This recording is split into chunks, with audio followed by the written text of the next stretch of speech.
अभी एक बड़ी खबर सामने आ रही है। खबर यह है कि क्राइमिया के सेवेस्तोपोल में ड्रोन से हमला हुआ है। ड्रोन के टारगेट पर रूस का तेल डिपो था। इस हमले में रूस को बड़े नुकसान की आशंका जाहिर की गई है। इसके साथ ही हमले के पीछे यूक्रेन का हाथ बताया जा रहा है। ज़ेलेंस्की के पास लड़ने को हथियार नहीं है, लेकिन वो दावे पुतिन से क्राइमिया छीनने के कर रहा है। इस दावे को सच साबित करने की जल्दबाजी में ज़ेलेंस्की ने पुतिन से ऐसा पंगा ले लिया कि अब काला सागर का रंग लाल होने का खतरा मंडरा रहा है।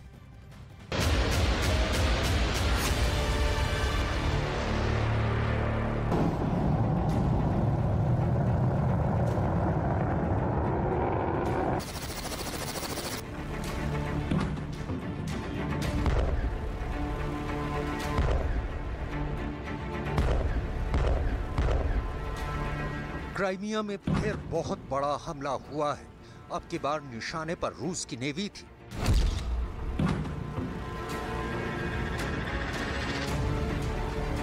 हमला किसने किया, हमले के बाद क्या हुआ, ये आपको बस थोड़ी देर बाद दिखाएंगे। अभी आप हमले का डरावना मंजर देखिए।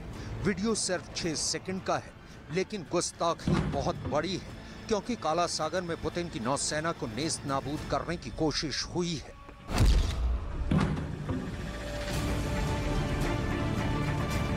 पुतिन की नौसेना को नुकसान पहुंचाने की कोशिश कामयाब हुई या नाकाम, आपको ये भी बताएंगे। अभी आप समझिए कि हमला कहां और कैसे हुआ।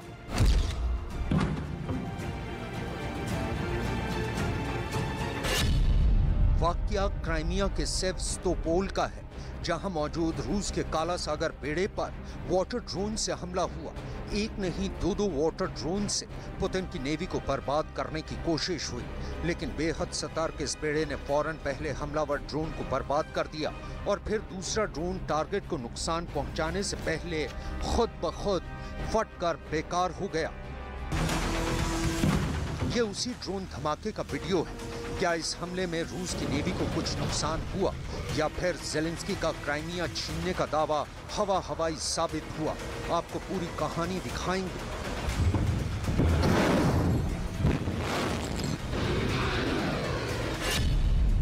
अभी आप हमले के वक्त पर गौर कीजिए। सुबह के 3:30 बज रहे थे, तभी सेवस्तोपोल पर हमले की कोशिश हुई, लेकिन रूस के नौसैनिकों ने बिना वक्त गंवाए हमले को नाकाम कर दिया। 3 часов 30 минут по московскому времени киевским режимом была предпринята попытка атаковать пункт базирования Черноморского флота в городе Севастополь 3 безэкипажными быстроходными катерами. Силами противоподводно-диверсионного обеспечения на подходе к Севастопольской бухте все безэкипажные катера противника были уничтожены. दावे के मुताबिक इस नाकाम हमले को यूक्रेन ने अंजाम दिया। बीते साल जुलाई से ही यूक्रेन लगातार ऐसे ड्रोन हमले कर रूस के बेहद अहम नौसैनिक ठिकाने सेवस्तोपोल को बर्बाद करने की नाकाम कोशिश कर चुका है।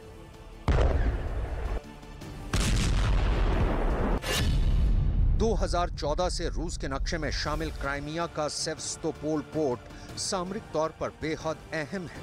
रूस की काला सागर फ्लीट का मुख्य बेड़ा यहीं मौजूद है। सेवस्तोपोल क्राइमिया के इंफ्रास्ट्रक्चर के लिहाज से काफी महत्वपूर्ण है।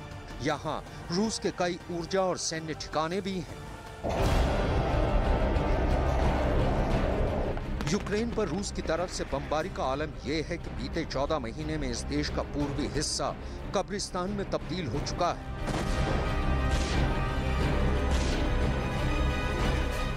इस बीच हथियारों की घोर किल्लत से जूझ रहे प्रेसिडेंट ज़ेलेंस्की बार बार रूस पर पलटवार के दावे करते रहे हैं। वो क्राइमिया समेत रूस के कब्जे से अपनी इंच जमीन वापस लेने का दम भरते रहे हैं। На жаль, на землі Криму зараз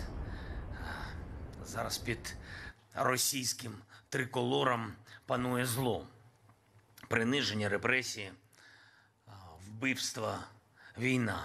Але там, де почався шлях зла, саме там на нас чекає, я впевнений, і перемога над цим злом.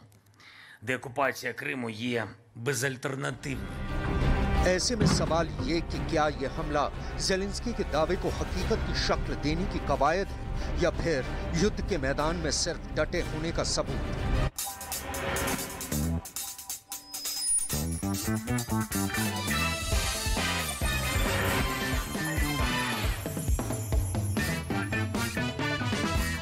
जातिवार जनगणना के पीछे पड़े ही जो, गणना करोगे जातिवाद को बढ़ाओगे। राहुल के यहाँ आए जाति गणना वाले तो आप अपनी जाति बोलो कौन सी बताओगे।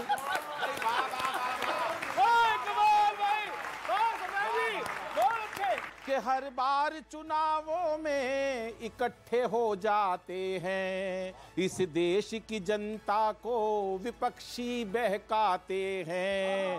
अब की दफा ये फिर से जीरो अंडा लाएंगे, सारे मुंह की खाएंगे, कमल ही खिलाया था हम कमल ही खिलाएंगे। तो एक बार फिर चुनावों का मौसम सर चढ़ता जा रहा है, और जब ये मौसम चढ़ता है तो लपेटे में नेता आने शुरू हो जाते हैं, मतलब कोशिश थोड़ी ज्यादा अच्छी हो जाती है। आज हमारे साथ मौजूद कांग्रेस से विंग कमांडर हनुमाचार्य जी और बीजेपी से राजीव जेटली साहब,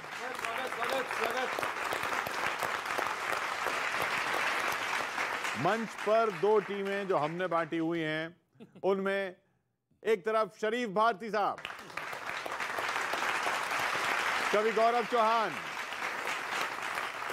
और सरदार प्रताप फौजदार,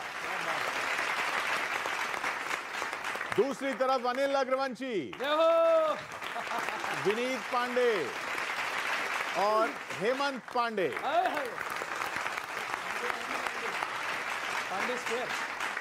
सरदार जी। हाँ जी। राजीव जी को लोगे निशाने पर या हनुमान जी को? देखो जी, सरदारों को तो जो कुछ मिला है मैडमों से मिला है। हाय हाय, क्या बात है, क्या बात है। तो मैं मैडम जी से तो कुछ कहूंगा नहीं। बहुत अच्छी, बहुत अच्छी। तो मेरा पहला तीर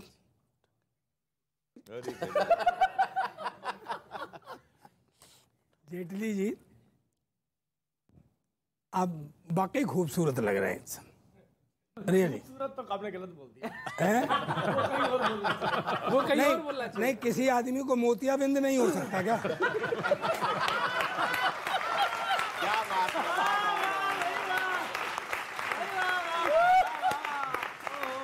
कि डूब गया रोजगार और शिक्षा का बंटा ढार, विनाश की किताब ही बांची लगती है जी। बहुत अच्छे। अंधेर नगरी और बेबूज राजा वाली बात बुजुर्गों की कही अब सांची लगती है जी।